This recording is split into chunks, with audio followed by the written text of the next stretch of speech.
Okay, so now you're going to learn how to typeset worksheets, and for that we are going to revisit computing the dot product of x and y, and you've opened up this template in your favorite LaTeX tool.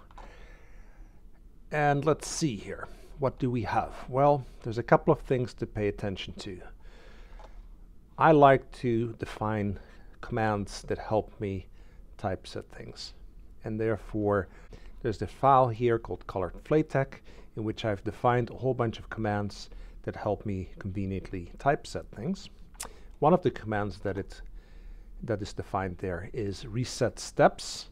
What that does is it creates a blank worksheet so that when you execute the command FLA worksheet, it conveniently typesets a worksheet with whatever entries have been defined. And how to do that we will learn in just a second. Now there's a bunch more below here that you will get to enjoy later in this video. Okay, so what do we do? Well, we go to the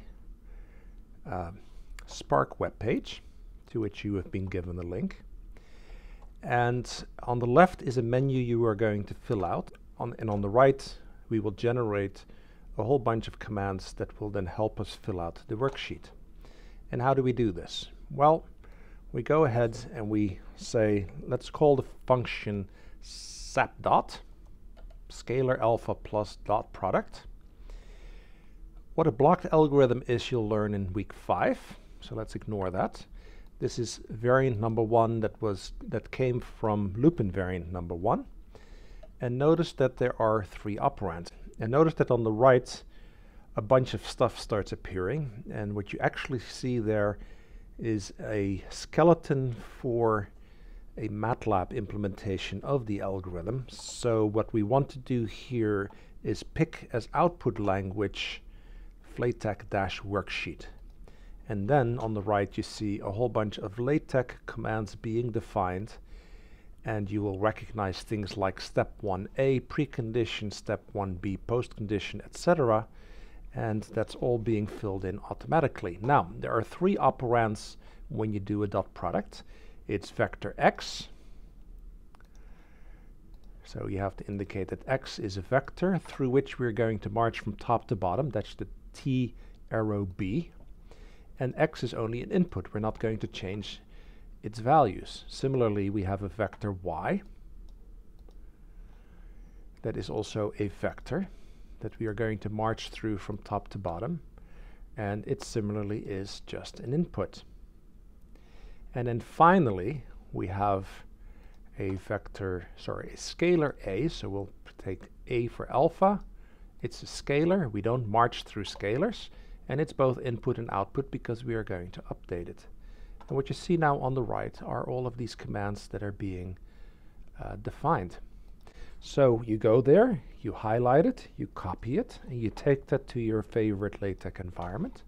Now before we do anything, let's actually save this in a new file. So I'll say save as, and I'll rename this my axp.unblockedVariant1 _ ws for worksheet. And I happen to have one there already, so I'll replace it. And what you notice now is that partially into this document it says insert output from Spark web page below. So that's where you go and click, and then you paste. Okay, now it's always good to then go and see what this looks like. Up here is the build and view button that I'm going to push that executes a process that now typesets things on the right. And notice that on the right now we have an outline for our derivation. What do we recognize? We can recognize the precondition, the postcondition. The Spark web page took a guess at how we are going to march through x and y. We set from top to bottom, so it actually inserted an initialization step, a loop guard, and the what we call the partition, repartition, and move on steps, 5a and 5b. And from the worksheet that you filled out by hand, you find out that this was a pretty good guess, but obviously you would want to go and double check this. And now what we do is we start changing things. So if you look at what was just put into this file, you notice that it inserted the precondition, it inserted the postcondition. And notice that the steps here are in order in which you should be filling out your worksheet. So what we're going to do is we're going to change the postcondition, because obviously the Spark web page can't read your mind, so it takes a stab at what you might want to have there, and then you go and you fix it, and you say alpha is equal to x transpose y, that's the dot product of x plus y, plus y hat, that's the hat that we want to put on top of alpha.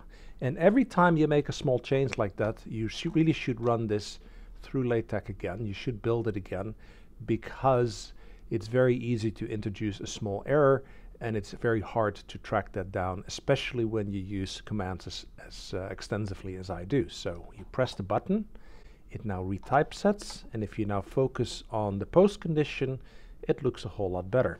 Let's actually make this just a little bit bigger so we can see it better. All right, so you've done your first change to this worksheet. Then what do we do? Well, we say step 1, step 2 is to insert an invariant.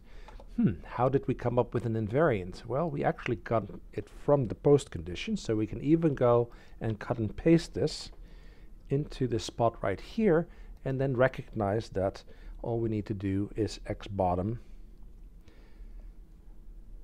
dot product with y bottom.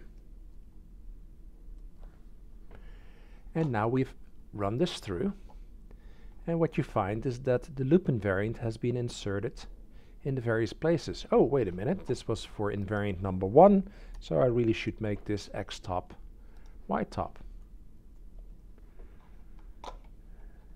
And there we have it.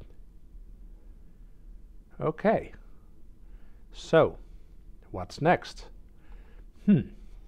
Well, we move down and we say we need to come up with the loop guard. And how do we come up with the loop guard? We look at the bottom here and we figure out what the loop guard should be. But in this case, we only need to check whether it's the correct loop guard, because after all, the Spark web page went ahead and did a guess at this. And all we need to do is check whether it's correct, and it happens to be correct. So we move on to the initialization step. And we go back to the top, and we notice that indeed x is being partitioned into a top part and a bottom part, and y is being partitioned into a top part and a bottom part, and we want to go from the first element to the last element, and therefore this is being partitioned in exactly the way we want it. Good. So the initialization was done correctly by the Spark web page. We move on. What's step 5? Step 5 is to say, okay, we need to repartition x and y to expose that element. If you look on the right here, you notice that it does exactly what we hope to do, namely it partitions off the top element of the bottom part, both for x and y. That's exactly what we want. So we're in good shape. We move on. The corresponding part at the bottom shows that the element that was exposed was now added to the top parts, which indeed is what we want, so we're good there too. Move on. Look at step 6. What is step 6? Well, there we need to insert what the state is before the update. In other words, what the state is in terms of these different pieces that have been exposed. That was very much like the splitting of the range in the quantifier. So what we can do is we can go back to the loop invariant. We can take it, we can copy it, we can take it down to the step 6, we can insert it, and then all we need to do is say, oh, but x top and y top have been relabeled x0, y0, and we're good. So we build, and now we've got a problem. All kinds of errors appear here. This is why I want you to keep rebuilding every time you make a small change. And the problem here is that I wasn't very consistent in defining my commands, and sometimes it's assumed that you're already in math mode and sometimes you are not, and therefore I have to put $signs around this expression right here. And now I run it through again and everything is good. So then I take that and say, oh, next I need to determine step 7, which is the state after the update, and often that's just a small change from the state before, so you might want to go and cut and paste that, move it in here, and then say, oh, if I look at the worksheet that I worked out by hand, all I need to do is insert chi1 times psi1. And now I've done step 7. And then finally, we compare step 6 to step 7. We notice that all we need to do is add chi1 times psi1 to alpha. So in our update right here, we delete what it says you should delete, and you insert instead that alpha becomes chi1 times psi1 plus alpha, and now you have typeset the entire worksheet. Now, what's kind of cool about what we've done is that below this we have a whole bunch more worksheets, which you can recognize as step 0, step 1, step 2, etc. And what does that do? Well, if you click on this green button up here, you step from one page to the next. And what you notice here is that step 0 is the empty worksheet, and then it fills in step 1. After all, we want to emphasize the order in which we fill out the worksheet. And then step 2, step 3, step 4, step 5, step 6, step 7, finally the update step. Then we can take away all of the assertions, and then we're left with the algorithm. And finally, we can take away the entire worksheet, and we end up with the algorithm nicely typeset. Okay? So, what I want you to do next is to do exactly the same thing for variant number 2.